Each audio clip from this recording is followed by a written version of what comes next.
Hi everybody, how's it going? It is Christmas time and I honestly thought about it and realized I probably should have done this video at least like a week ago so that more of you would have the opportunity to use this trick if you wanted to. But, better late than never. And it's honestly not too late. It's not past Christmas yet. And I will make a point to get this up before Christmas, even if that means doubling up one day on videos. So, with that said, guys, what are we talking about today? We are talking about gift labels for presents and how I do that for our large family and keep it interesting and things. Because, guys, who as a kid did not get curious and go look under the tree, touch the packages and shake them a little and, try to figure out, ooh, how many do I have? Whose are bigger? Natural kid things. No malice in it, usually, but it happens.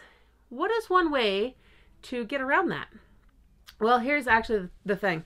Guys, you're never going to get around that. They're always going to do it. But you can keep them from knowing whose are whose. Now, guys, the real trick to this, and I'm going to give you guys a huge warning, you have to keep track of your master list. Now, I like to use the notes section on my phone, but I also encourage using, and I've got a little notebook here, like one of the little fat notebooks. I keep a lot of stuff. I've got one that stays right here by me at all times because I got to jot notes down. I'm thinking of things and while I'm doing videos and whatnot. So I recommend, you can get one for like $1 or $2. They're usually in the stationery section at Target or Walmart or any of those stores. Next thing I use, and guys, I was just thinking about it. I might actually change it up a little bit this year, but I'm not committed to that yet. Typically, my huge collection of Sharpies. This is where they really come into play. Because what I do, now guys, I've got the pen versions and I've got the regular Sharpie versions. This year I might actually use the more pen version, the fine tip ones, because I have learned the hard way over the years. Normally what I do is I write out my master list, I write each person's name, and then I go through and I grab a marker at random. So this one is light blue. Now, I have grabbed, these are actually some of the sheets that we got for this year. And I grabbed one of each to show you guys exactly why this can be a small problem. Now, light blue can be assigned to one person. That is great, and it's what I've done. But I made the mistake one year of simply coloring a little mark like that. I thought, easy enough. Guys, that is easy enough when you do it on white. But as soon as you do it on, let me do it on a couple colors here. Okay. As soon as you do that on green, on light blue, on pink. Oh no. Guys, we now have 4 different colors. They're similar, but they're different. And there are certain colors that, guys, kindergarten lesson here, there are certain colors that mix more than others. And so when you put yellow on a blue tag, guess what's going to happen? So you better hope you didn't also have green in the mix, or at least a very different shade of green.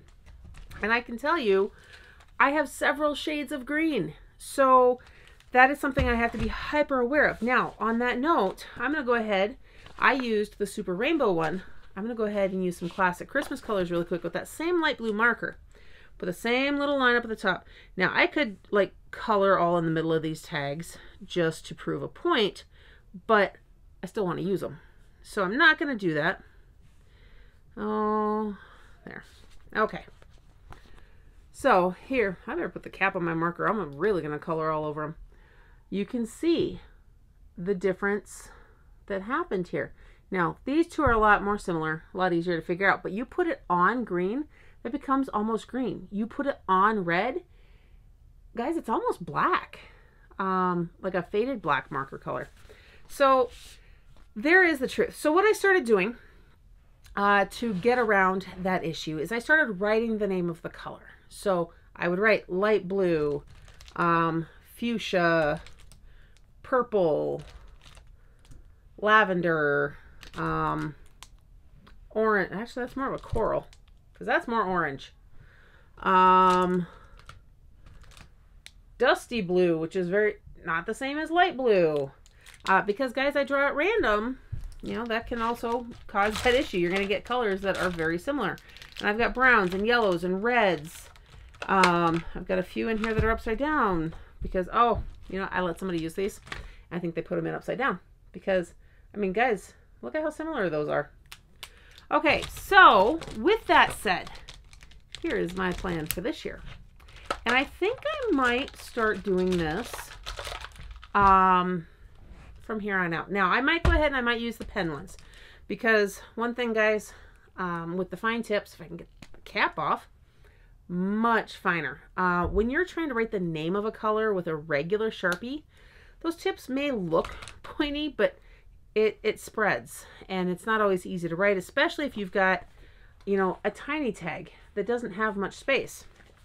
So a fine tip if you're going to do that. Now, the alternative that I'm thinking about doing this year, and I'm going to reach over here and grab, guys, I don't actually have this much of a love affair with Sharpies. I have a love affair with colors, and you can make a lot of great things with a lot of colors.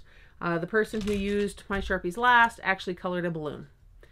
So seriously, random. But these Sharpie pens are really great. Now, I do not like to use these on most paper because it does bleed through slightly.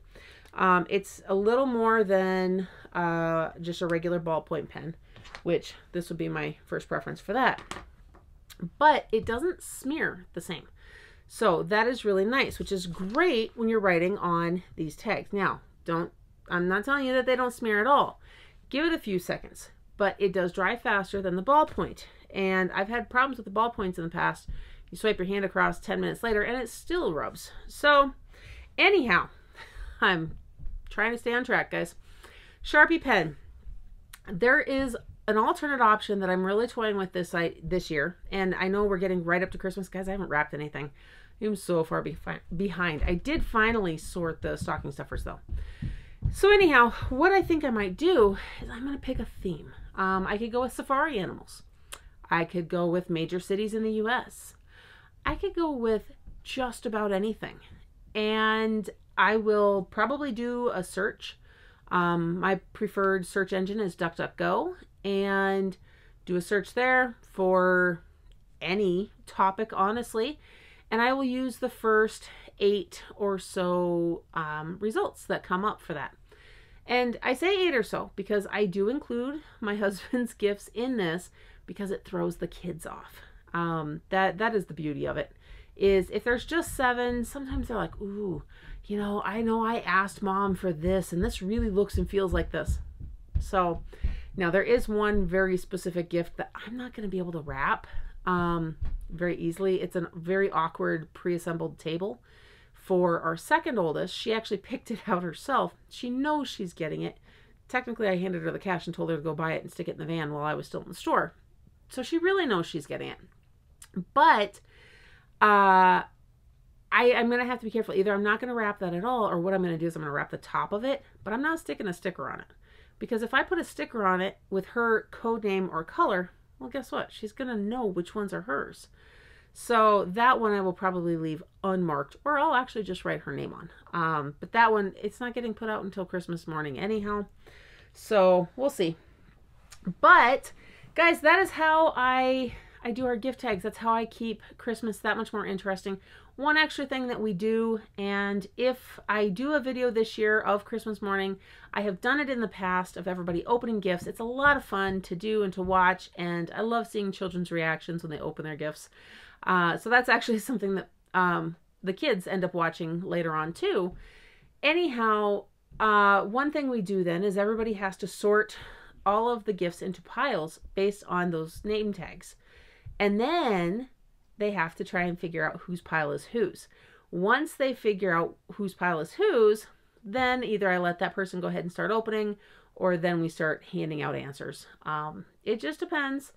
With our youngest and some of the special needs that are creeping up with him, it's making it a little tricky, and I'm not quite sure how the guessing game is going to play out this year. I think it's something where the oldest kids, my husband, will just play a round or two, and then I'll go ahead and I'll give out the answers. just because we do not want little man getting upset that he is next to presents that are not his and wants to open them and whatnot. And you know, that it's really confusing for a little kid. So be careful with that too. All right, guys, there it is. That's our name tags. That's how we do it. That's how we keep things interesting. And that's how we figure out Christmas morning when we're going to open gifts. Like I said, if I do a video of that, it'll go up either on the end of Christmas Day or the day after in the morning. I will put that up showing just how exactly that played out while trying to respect any teens that choose not to be in said video. In the meantime, I hope that you guys are having a blessed day and a Merry Christmas season. Don't forget to like this video, subscribe to my channel, and hit that notification bell so you don't miss everything else coming up next. And I will see you in the next one.